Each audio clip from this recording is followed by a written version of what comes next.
Hello and welcome to teaching your child's first course on those who can teach their children.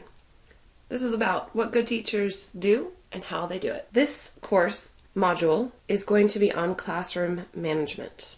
So this module we're going to break up into 5 segments. Some of the things we're going to cover are what concepts an effective teacher will use in managing her classroom, common behavior problems in the classroom, behavior modifications with learning styles, and multi-age homeschool rooms, as well as when you come across problems in the classroom, how to deal with it.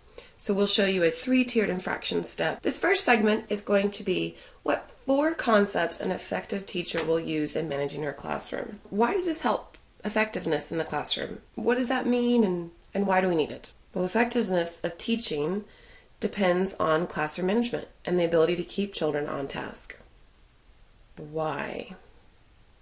Well, it minimizes the frequency of disruptive behavior, as well as you can resolve minor disruptions before they escalate into major ones. So what are 4 effective concepts? We're going to cover those one by one. The first one is with-itness.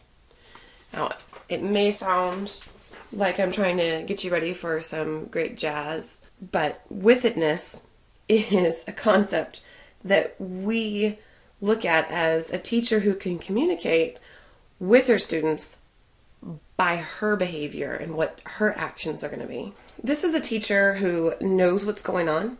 She has the ability to pick up on the first signs before anything actually comes of it. She's also able to ignore minor misbehaviors and just deal with those major infractions. So what are some tips to attaining this with-itness stuff? First, you have to familiarize yourself with your learning styles.